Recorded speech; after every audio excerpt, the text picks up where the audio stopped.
감사합니다. 5월은 흔히 가정의 달이라고 불리죠. 어린이날과 어버이날이 포함되어 있어서 그 어느 때보다 가정을 더 많이 생각하게 되기 때문입니다. 나이가 들어가면서 가정의 달이 더욱 소중하게 생각되는 것은 가족이 점점 더 늘어나기 때문이지 않는가 생각해 봅니다. 가정과 가족은 같은 의미이면서 영어는 패밀리 그렇게 되어 있지만 약간 다른 부분이 있습니다. 사전적 의미로 본다면 가정이라고 하는 정의는 부부를 중심으로 그 부모나 자녀를 포함한 집단과 그들이 살아가는 물리적 공간인 집을 포함한 생활 공동체를 통틀어 이르는 말이라고 되어 있고요. 반면에 가족이란 정의는 부부를 중심으로 하여 그로부터 생겨난 아들, 딸, 손자, 손녀 등으로 구성된 집단이라고 이렇게 되어 있습니다. 그러니까 가정의 개념은 가족의 개념을 넘어서는 걸 볼 수 있죠. 가정은 가족이 생활하는 공간에 가족이 생활하는 그 공간의 개념까지 포함하고 있죠. 가족이 중요한 것만큼 그들이 살아가는 환경도 중요합니다. 따라서 가족의 화목과 함께 가정의 화목이 더욱 중요하죠. 화목한 가정의 길은 성경에 잘 나와 있습니다. 시편 126편은 가정의 복을 노래하죠. 아름다운 가정은 하나님을 잘 경외하면서 그 법도를 따라 살아가는 가정이라고 알려줍니다. 하나님을 우리 가정의 가장으로 모시고 살아갈 때 가정 천국을 이룰 수 있습니다. 이런 가정은 생업의 복을 받고 가정 천국을 이루는 복을 받고 신령한 복까지 받을 수 있습니다. 성도 여러분, 하나님은 우리의 진정한 아버지입니다. 하나님 아버지가 우리에게 가르쳐 주신 것은 넘치는 사랑이죠. 그래서 모든 부모는 하나님으로부터 사랑을 배워서 자식을 사랑합니다. 예수님은 아무리 악한 부모라도 자기 자식에게는 좋은 것을 줄 안다라고 깨우쳐 주셨죠. 성도 여러분, 가정은 폐쇄적인 공동체가 아니에요. 가정은 열린 공동체입니다. 가정은 생명력과 확장성이 있어요. 결혼해서 새 가족이 들어오죠. 출산을 통해 또 새 가족이 늘어납니다.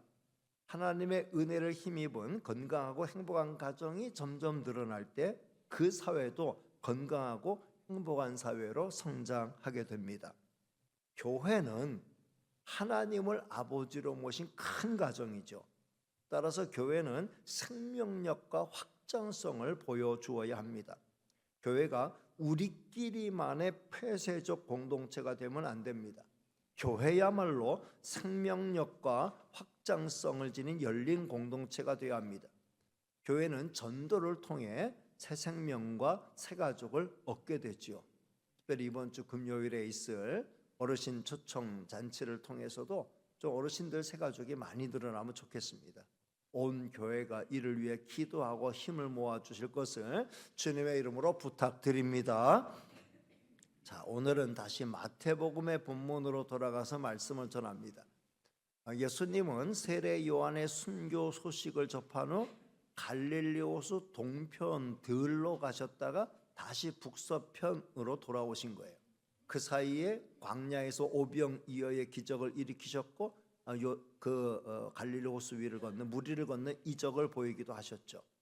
자, 이제 34절 말씀을 같이 읽습니다. 시작. 그들이 건너가 게네사렛 땅에 이르니, 게네사렛은 갈릴리 호수 북서쪽의 비옥한 땅으로 많은 사람이 모여 사는 곳이죠. 그 가운데 가버나움은 예수님의 사역이 가장 활발하게 펼쳐진 곳입니다. 예수님은 가버나움 회당에서 말씀을 가르쳤고 인근 산에 오르셔서 산상수훈을 가르치셨습니다. 그리고 그 갈릴리 호숫가에서 비유의 말씀들을 가르치셨죠. 수많은 병자를 고치셨고 그곳에서 제자들을 부르시고 집중적인 훈련을 시키셨어요. 이미 예수님께서 수많은 이적을 행하셨고 수많은 병자를 고친 곳이 바로 그곳이에요. 근데 여전히 그곳에는 주님의 은혜를 사모하는 무리가 많이 남아 있었습니다. 주님의 은혜는 한없이 부어지는 은혜죠. 비가 한 번 오고 더 이상 안 오면 금방 가물게 됩니다. 비는 내리고 또 주기적으로 또 내려야 합니다. 주님의 은혜도 그렇다는 거죠. 우리 주님의 은혜는 한 번 받고 끝나는 게 아니에요. 때를 따라 돕는 은혜가 있다라고 성경은 말씀하죠. 우리는 그 은혜를 받아야 합니다. 히브리서 4장 16절 말씀 같이 읽겠습니다. 시작. 그러므로 우리는 긍휼하심을 받고 때를 따라 돕는 은혜를 얻기 위하여 은혜의 보좌 앞에 담대히 나아갈 것이니라. 끝없이 부어지는 은혜를 날마다 힘입어 살아가는 저와 여러분 다 되시기를 주님의 이름으로 축복합니다. 예수님은 한 번 찾은 곳이라고 다시 찾지 않으신 게 아니에요. 또 찾아오시는. 오늘도 우리 주님은 사모하는 영혼이 있는 이곳을 또 찾아와 계신 줄로 믿습니다. 주님은 지금 이 자리에 우리에게 은혜 베풀기 위해 함께하여 주시는 거예요. 성도 여러분, 오늘 이 자리가 주님의 은혜를 맛보는 귀한 자리가 될 수 있기를 주님의 이름으로 축복합니다. 예수님이 처음 사역을 시작한 곳으로 돌아오시자 그곳 사람들이 예수님을 단번에 알아봤어요. 자, 35절 말씀을 같이 읽습니다. 시작. 그곳 사람들이 예수이신 줄을 알고 그 근방에 두루 통지하여 모든 병든 자를 예수께 데리고 와서, 예수님이 다시 갈릴리 호수 마을 방문하시자마자 수많은 사람이 모여들기 시작했습니다. 여기 중요한 말씀들이 이어지죠. 먼저 예수이신 줄을 알고라는 말씀이에요. 성도 여러분, 예수님을 똑바로 아는 게 중요해요. 예수님의 정체, 예수라는 정체를 아는 것도 중요하지만 더 중요한 건 그 예수님이 나의 구원자이시라는 걸 확실히 아는 게 중요하죠. 내가 그 은혜를 힘입어 구원의 은혜 받았음을 정확히 아는 것이 무엇보다 중요합니다. 우리는 지난주일 성찬식에 참여했죠. 성찬이 의미하는 게 뭐였어요? 주님의 찢으신 살과 피를 기념하는 것이었습니다. 우리는 주님의 보혈로 온전히 죄 씻음 받았고 영원한 생명 얻은 줄로 믿습니다. 하나님의 자녀가 되는 은총과 함께 영원한 천국의 주인공이 되었습니다. 이 주님을 확실히 알고 믿고 따르고 섬기는 저와 여러분이 되시기를 바랍니다. 게네사렛 지역 사람들은 이미 예수님이 행하신 수많은 기적을 경험했고 산상수훈 등 귀한 말씀을 들었고 수많은 병자가 고침받는 은혜를 경험하였습니다. 그들은 예수님을 가장 가까이서 경험하고 예수님에 대한 믿음을 가진 자들이었습니다. 저들은 무슨 인생의 문제이든 예수님께 가져오면 다 해결된다는 걸 알고 있었습니다. 그래서 그 다음 중요한 말씀이 나오는 거예요. 바로 그 근방에 두루 통지하여, 그 근방에 두루 통지하여 라는 말씀이에요. 이 말씀은 복음의 개방성과 확장성을 보여주는 말씀이죠. 두루 통지했다라는 건 강제적으로 통지했다는 게 아니에요. 누가 시켜서 통지한 게 아니에요. 그야말로 자발적으로 통지한 거예요. 저들은 이 좋은 뉴스를 기쁨으로 이웃들에게 자발적으로 전했어요. 돈 없이 값 없이 모두에게 유익을 주는 뉴스였기 때문이죠. 성도 여러분, 구원의 복음이 바로 그런 겁니다. 복음은 그야말로 가장 복된 소식으로 누구든지 자발적으로 두루 통제해야 될 뉴스 가운데 가장 좋은 뉴스인 줄로 믿습니다. 성도 여러분, 우리의 전도는 우리를 나타내고 우리를 자랑하고자 하는 게 아니죠. 우리의 교세를 확장하고 우리의 영향력을 키우기 위함은 더더욱 아니에요. 우리의 전도 목적은 오직 주 예수 그리스도의 복된 소식을 널리 알려 수많은 영혼이 우리와 같은 은혜를 받게 하는 거죠. 그래서 이 세상에 물이 바다를 덮는 것처럼 하나님을 온전히 인정하는 구원의 은혜가 온 세상에 임하는 것을 우리가 바라기 때문이에요. 우리의 전도 활동은 두루 통지하는 사역이 되어야 돼요. 주님의 이름으로 이 주님의 복음을 두루 통지하는 그런 역할을 감당하는 우리 교회가 되시길 바랍니다. 올해 이 전도 예배로 열심히 전도하는 모습을 보니까 참 보기에 좋습니다. 우리는 계속 활발하게 그렇게 해야 되죠. 그 다음은 모든 병든 자를 예수께 데리고 와서, 예수님께 데리고 와서라는 말씀이에요. 이 말씀 또한 복음의 개방성과 확장성을 보여주는 말씀이 아닐 수 없어요. 우리 주님께 데려오는 데는 아무런 제한이 없어요. 돈의 유무, 신분의 고하, 지식의 유무가 전혀 상관이 없어요. 남녀노소 상관없이 예수님께 데려올 수 있어요. 오늘 말씀 보면 예수님께 데리고 와서라고 되어 있는데, 데리고 왔다라는 건 스스로 올 수 없는 자들을 데리고 왔다라는 거잖아요. 여러분, 어떤 사람이 스스로 올 수 없는 사람이에요? 장애가 있는 분들이죠. 우리는 장애가 있어서 스스로 주님께 못 오는 자들을 데리고 와야 돼요. 장애에는 여러 가지 장애가 있습니다. 우선 신체적인 장애를 갖고 있는 분들을 생각해 볼 수 있죠. 저들은 누군가의 도움이 필요합니다. 누군가의 인도가 필요해요. 우리 교회는 심각한 장애가 있음에도 불구하고 스스로 그 모든 장애를 이기고 주님 앞에 나오는 분들이 많이 계셔요. 정말 훌륭한 분들이 아닐 수 없습니다. 그리고 장애 가운데는 심리적인 장애나 영적인 장애도 장애라고 할 수 있어요. 저들은 주님께 쉽게 나오기가 힘듭니다. 그런 자들은 누군가의 인도가 필요한 거예요. 그들을 데려와야 된다는 거죠. 무엇보다 우리 자녀들을 주님 앞에 데리고 와야 합니다. 우리 아이들이 어려서부터 주님의 품에 안길 수 있도록 하는 건 부모의 의무예요. 그러면 우리 아이의 일생은 주님의 손에 붙들린 일생이 될 수 있습니다. 그리고 우리 아이는 영원한 생명과 함께 영원한 행복까지 얻게 되는 거예요.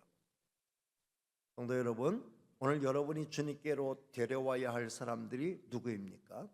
그들을 위해 기도하고 저들을 주님 앞으로 데리고 올 수 있기 위해서 노력하는 저와 여러분 다 되시기를 주님의 이름으로 축복합니다.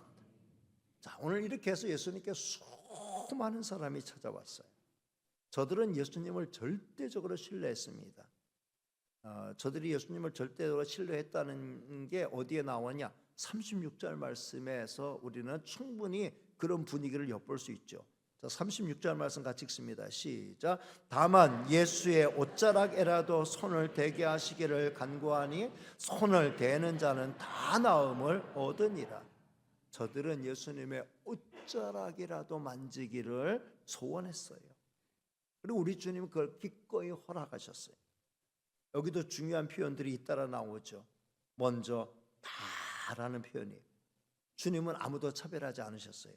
누구든지 주님의 옷자락에 손을 대는 자는 다 나음을 주셨어요.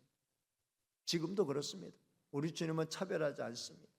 우리 주님은 마태복음 11장 28절에서 이렇게 말씀하셨죠. 자, 같이 볼까요? 시작. 수고하고 무거운 짐진 자들아 다 내게로 오라. 내가 너희를 쉬게 하리라. 다 오라. 아무도 우리 주님이 배척하지 않겠다고 말씀하셨어요. 우리 주님은 지금도 우리 모두를 다 부르죠. 누구든지 주의 이름을 믿고 붙드는 자는 다 구원을 받습니다. 그 다 속에 저와 여러분도 다 포함되어 있는 것인 줄로 믿습니다. 우리 주님은 어린 아이들도 내게로 오는 것을 금하지 말라고 말씀하셨어요. 우리는 어린아이의 심정으로 주의 품에 안겨야 합니다. 그리고 나오는 말씀이 다 나음을 얻으니라 라는 말씀이에요. 나음을 얻었다라는 말씀, 얼마나 좋은 말씀이에요. 병이 다 나았다. 아, 나았구나 라는 느낌, 아, 확실히 나았구나 라는 느낌은 정말 좋은 느낌이에요. 저는 그런 느낌을 확실히 느낀 적이 있어요. 대학 1학년 때 호되게 병을 앓았다는 말씀 여러 번 드렸죠. 다발성 신경염이라는 병인데 온몸의 운동신경을 다 마비시키는 병. 감각은 살아있는데 운동신경이 다 마비가 되는, 일어서는 건 물론이고 앉아서 숟가락 드는 것도 까딱할 힘이 없어요. 모든 운동신경이 다 마비가 되는, 손가락 움직일 힘도 없고, 거기다가 통증은 얼마나 심하게 찾아오는지 등짝을 마치 잡아 찢는 것 같은 그런 아주 고통이 찾아왔죠. 저는 그때 아주 심한 고통을 겪어봤기에 다른 고통은 그렇게 크게 느껴지지가 않습니다. 국립의료원에서 치료받았는데 병원비를 다 감당할 수 없어서 통증이 어느 정도 가라앉는 순간 며칠 만에 서둘러 퇴원했습니다. 그리고 집에서 자연요법으로 치료를 계속했는데 뭐 시금치 삶은 물, 무말랭이 삶은 물 뭐 이런 거 등으로 이렇게 이제 몸에 좋다는 거 이렇게 먹으면서 그러면서 운동 신경이 온전히 되살아나는 데는 오랜 시간이 걸렸어요. 아직 통증은 좀 남아 있고 겨우 붙들고 일어설 정도가 되었는데 어느 날 아침에 딱 잠에서 깼는데 그렇게 기분이 상쾌할 수가 없어요. 정말 상쾌해도 그렇게 상쾌할 수가 없어요. 순간 느꼈어요. 아, 나았구나. 아, 나았구나. 그 생각이 딱 든 거예요. 입맛이 돌아왔어요. 조금씩 힘이 붙기 시작했습니다. 일어섰고 절었지만 조금씩 움직일 수 있었어요. 오늘 저는 모든 아픈 분들에게 우리 주님의 이러한 치료의 은혜가 임하기를 주님의 이름으로 축복합니다. 아, 나았구나. 아, 나았구나. 라는 은혜를 맛보기를 주님의 이름으로 축복합니다. 그리고 살펴볼 말씀은 옷자락에 손을 대었다라는 말씀이에요. 오늘 예수님을 찾은 사람들은 예수님의 옷자락에 손을 대기를 원했어요. 예수님은 그걸 허락하셨어요. 예수님의 옷자락에 손을 댄 사람들은 어떤 심정으로 손을 댔을까요? 물에 빠진 사람이 지푸라기라도 잡는 심정으로 주님께 손을 내밀진 않았을까요? 주님의 옷자락을 만지는 순간 아, 나았구나 라는 느낌을 받았던 무리는 다른 사람들에게 너도 주님의 옷자락을 한번 만져봐 라고 권했어요. 그리고 또 주님의 옷자락을 만진 사람들은 어김없이 나음을 받았어요. 그들은 또 다른 사람들에게 너도 주님의 옷자락을 한번 만져봐 라고 권했던 겁니다. 아마 가장 먼저 이런 소문을 퍼뜨린 자는 12해를 혈루증으로 고통을 겪었던 여인이었을 것입니다. 이 여인은 많은 무리가 주님의 뒤를 따르는 가운데 조용히 주님의 뒤를 따랐습니다. 몸에서 그치지 않고 흐르는 피는 지난 12년 동안 그녀를 지긋지긋 괴롭혔고 다른 사람들은 그녀를 부정한 여인으로 여겼어요. 그러니까 지금 아무도 눈치채지 못하게 온몸을 천으로 두르고 얼굴마저 천으로 둘렀습니다. 그리고 주님의 뒤를 추적하는 거예요. 많은 무리가 따라가는데 추적하고 창백했어요. 기운도 별로 없었어요. 그러나 주님의 옷자락이라도 만지면 나는 나음을 받을 수 있다라고 하는 이 뜨거운 나음을 향한 갈망이 그녀에게 젖먹던 힘까지 힘을 내게 만들었어요. 많은 무리가 예수님의 뒤를 쫓아가는데 그 무리를 헤치고 예수님 앞으로 나가는, 예수님의 옷자락을 만지기 위해서 예수님께로 나가는 그녀의 발걸음은 대단히 힘든 발걸음이었어요. 식은땀이 쭉쭉 흐르는 가운데 한 사람 헤치고, 식은땀 쭉쭉 흐르는 가운데 또 한 사람 제치고, 저 멀리 예수님의 뒷모습이 보일 때에 그녀의 가슴은 터질 것 같았어요. 그래서 계속해서 주님을 향해서 한 걸음 한 걸음 한 걸음 한 걸음 더 가까이 나가는 거예요.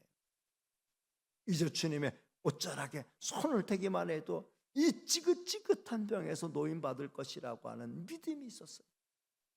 그래서 드디어 예수님의 등이 보일 때에 그 사람들 사이를 뚫고 손을 내밀어서 예수님의 옷자락 뒷부분을 잡았어요. 그 순간 나하구나 라고 하는 느낌이 전신을 흐르는 그 주님의 치료의 은혜가 확 느껴진 거죠. 그 순간 주님은 뒤를 돌아보면서 누가 내 옷자락에 손을 대었느냐고 물으셨어요. 제자들은 수많은 무리가 따르는 가운데 누가 손을 대었다고 주님 물으십니까? 그때 예수님은 아니야, 누가 내 옷에 손을 대었고 내 능력이 그에게로 흘러갔다라고 말씀하셨어요. 그때 이 여인은 주님 앞에 무릎을 꿇었습니다. 바로 저입니다. 그럴 때 예수님이 딸아, 내 믿음이 너를 구원하였으니 평안히 가라 라고 하면서 온전한 치료의 은혜를 베풀어 주신 줄로 믿습니다. 이 여인은 이 간증을 멈출 수가 없었어요. 만나는 모든 사람에게 이 사실을 알린 거예요. 예수님의 옷자락이라도 만져, 예수님의 옷자락이라도 붙들어, 예수님의 옷자락에 네 손이 닿는 순간 나음을 받는 거예요. 근데 많은 사람들이 예수님의 옷자락에라도 손을 대기를 원했던 것이죠. 성도 여러분, 오늘 저와 여러분도 이런 믿음으로 주님의 옷자락을 붙들어야 할 줄로 믿습니다. 지금 우리는 주님의 옷자락을 직접 만질 수는 없어요.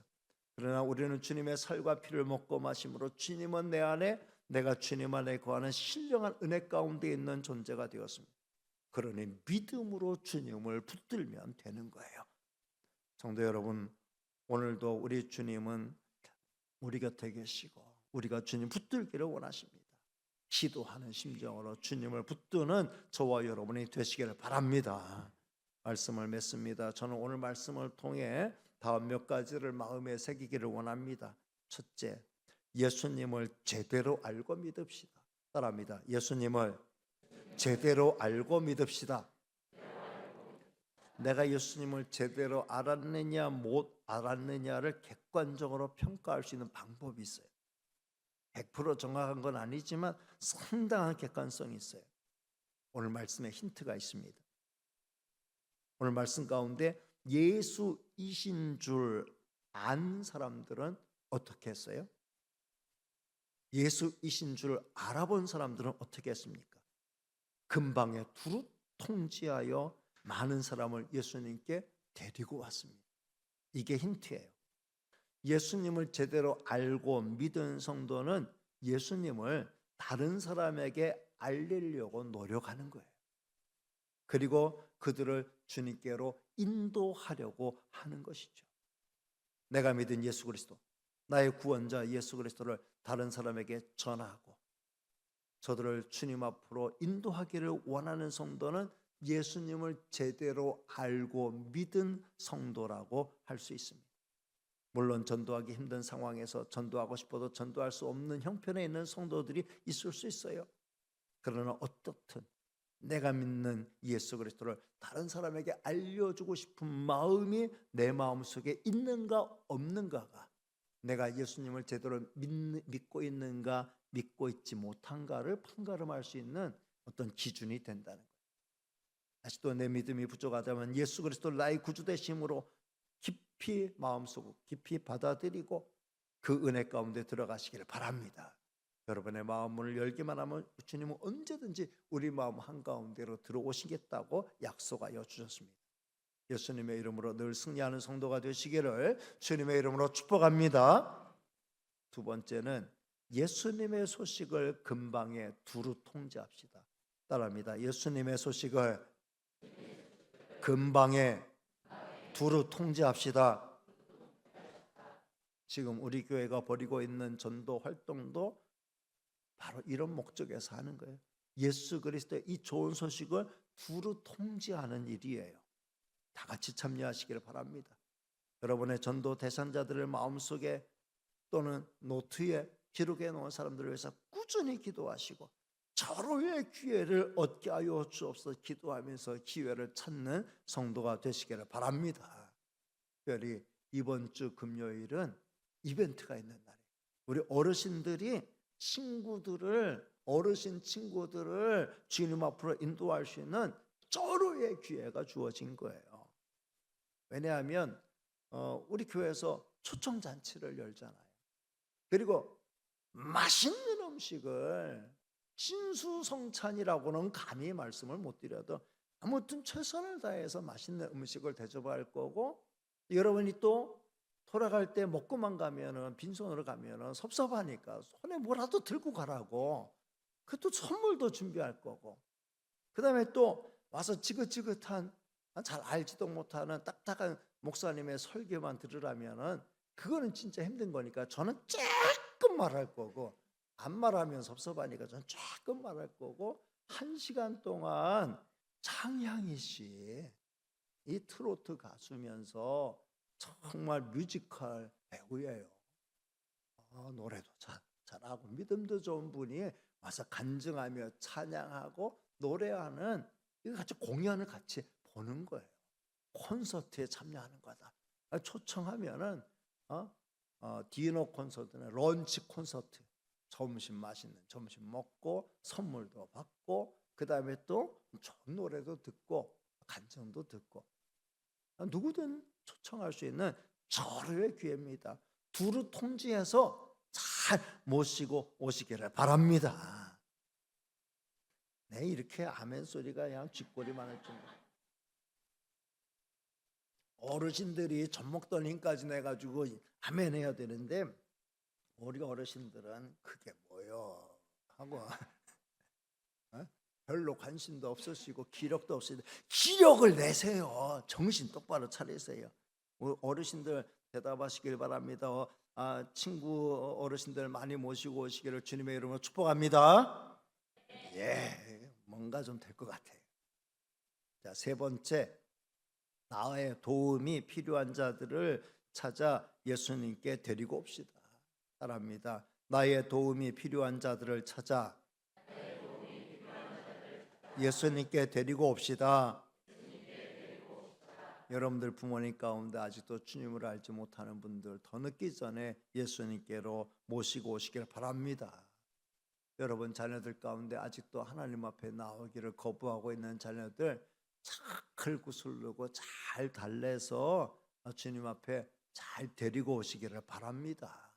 여러분의 자녀들 여러분이 데리고 오지 않으면 누가 데리고 오겠어요? 믿음의 부모가 우리 자녀들 데리고 와야죠. 우리 아이들의 영혼 우리 부모가 책임져야 되지 않겠어요? 나의 친구들을 데리고 오시고 내가 기도하는 사람들, 전도의 대상자들, 마음에 품고 있는 사람들 절호의 기회를 찾아서 데리고 와야 됩니다. 스스로 자기 혼자는 절대로 교회에 나올 수 없는 그런 형편 있는 사람들 우리 주변에 너무나 많이 있어요. 저들은 누군가가 나를 데리고 주님께로 인도해 주기를 원하고 있는 겁니다. 그 가련한 사람들을 찾아서 주님께로 잘 데리고 오는 저와 여러분이 될 수 있기를 바랍니다. 그리고 마지막 네 번째는 예수님의 옷자락에 손을 댑시다. 바랍니다. 예수님의 옷자락에 손을 댑시다. 주님의 은혜가 가장 필요한 사람은 사실은 바로 나예요. 내가 먼저 은혜 받아야 다른 사람을 주님께로 인도할 수 있습니다. 내가 먼저 주님의 옷자락에 손을 만지고 내가 먼저 주님이 베풀어 주시는 다 나았구나라는 은혜, 정말 내가 주님의 옷자락을 만져서 내가 죄사함을 받았구나, 내가 주님의 옷자락을 만지고 내가 구원함의 은혜를 받았구나, 내가 주님의 옷자락을 만지고 내가 천국 백성이 되었구나, 내가 하나님의 자녀가 되었구나, 갚을 수 없는 은혜를 받았구나, 이걸 내가 먼저 깨달아야 돼. 이걸 내가 먼저 알아야 돼. 그럴 때 다른 사람들에게 예수님의 옷자락을 만져봐 라고 우리가 전할 수 있는 거 아니겠습니까? 여러분 아직도 주님의 특별한 은혜를 경험하지 못했다고 하면 정말 주님의 옷자락을 만져 특별한 은혜를 경험하시기를 주님의 이름으로 축복합니다. 주님의 옷자락을 만지는 심정으로 주님이 내게 주신 말씀들을 붙잡으시기를 바랍니다. 주님의 옷자락을 만지는 심정으로 주님 앞에 간절히 무릎 꿇어 기도하는 성도가 되시기를 바랍니다. 주님의 옷자락을 만지는 심정으로 주님을 내 마음 중심에 꼭 끌어 안으시기를 바랍니다. 주님의 옷자락을 만지는 심정으로 주님께 늘 기대어 사는 성도가 되시기를 바랍니다. 어린아이 심정으로 주님의 손 꼭 붙들고 놓치지 마시기를 바랍니다. 우리 주님의 은총이 여러분과 여러분의 가정에 차고 넘치기를 주님의 이름으로 축복합니다. 기도하겠습니다. 은혜로우시고 사랑 많으신 하나님 감사합니다. 주님의 옷자락에 손을 대는 자는 다 나음을 얻었다라고 말씀하고 있습니다. 주님의 옷자락에 손을 대는 저희가 되게 하여 주옵시고 이 놀라운 은혜를 경험하고 이 은혜를 다른 사람에게 두루 통제하여 많은 영혼들 주님께로 인도하는 저희가 되게 하여 주옵소서. 그 말씀 예수님의 이름으로 기도하옵나이다. 아멘.